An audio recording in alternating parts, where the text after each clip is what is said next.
Hi friends, welcome to LSY she farm. Friends, మన దగ్గర ముఖ్యమైన ఉండాల్సిన మందులు ఏంటి అనే వీడియో ఒకటి చేయడం జరిగింది. చూడని వారు ఉంటే వెళ్ళి చూడండి ఫ్రెండ్స్. రేపు మన దగ్గర చిటుకు వ్యాధి అంటే ఈటి ఎంటరోటాక్సిమియా ఎలా వస్తుంది, ఎందుకు వస్తుంది, రావద్దు అంటే ఎలాంటి చర్యలు తీసుకోవాలి, ఎప్పుడు టీకాలు వేయించాలి అనేదే ఈ వీడియో ఫ్రెండ్స్. ఎందుకు ఎప్పుడు ఈ ఈటి చిటుకు రోగం గురించి చెప్తున్నాడు అంటే ఫ్రెండ్స్, మొదటగా మనం జీవాలు పెంచాలనుకునేవారు ఎవరైనా సరే ఏ వ్యాధి వచ్చినా మనం తట్టుకోగలము.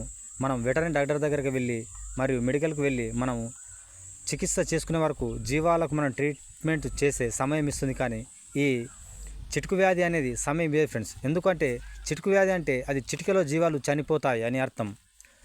ఇది ఈటి ఎంటరోటాక్సిమియా ఖచ్చితంగా మనము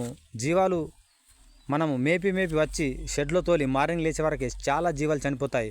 మొదట్లో జీవాలు పెంచేవారికి అసలు ఎందుకు చనిపోతున్నాయి అనే విషయం కూడా చాలామందికి ఎక్స్పీరియన్స్ ఉన్నవారికి కూడా తెలియదు. ఎందుకు చనిపోయాయంటే ఏదో ఒక రీజన్ వల్ల చనిపోతున్నాయి అనే విషయం తెలుసుకుంటారు. ఎందుకంటే వారికి పోస్ట్ మార్టం చేసి ఏమైందో చూడాలి అన్న విషయం అర్థం కాక చాలా జీవాలు చనిపోతుంటాయి.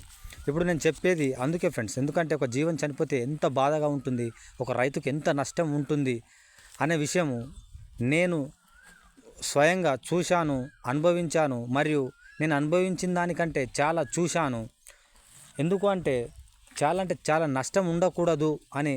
మాది పల్లెటూరు ఫ్రెండ్స్. ఎందుకంటే డబ్బులుండి ఈ ఫీల్డ్కి వచ్చి ఎలా అయినా చేయొచ్చు. కాకపోతే పల్లెటూరులో మొదటిసారిగా చేసేవారు ఇంట్లో ఎన్ని ఇబ్బందులు పడాలి మరియు ఎన్ని కష్టాలు పడి ఈ ఫీల్డ్కి రావాలో నాకు తెలుసు. కాబట్టి అందుకే నేను ఈ చిటుకు వ్యాధి ఈటి ఎంటరోటాక్సిమియా గురించి చెప్తున్నాను ఫ్రెండ్స్.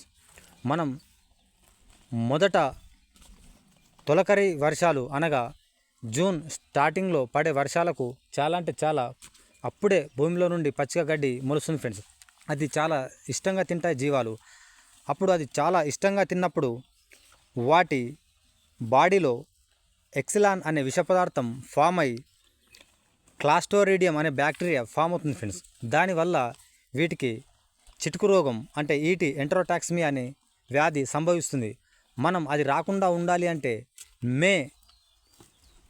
మే నెలలో సెకండ్ వారం నుంచి 4వ వారం మధ్యలో మనం ఈటి వ్యాక్సిన్ వేయించినట్లయితే మనం ఈ వ్యాధి నుంచి తప్పించుకొని జీవాలని కాపాడుకున్నవారు అవుతాం ఫ్రెండ్స్.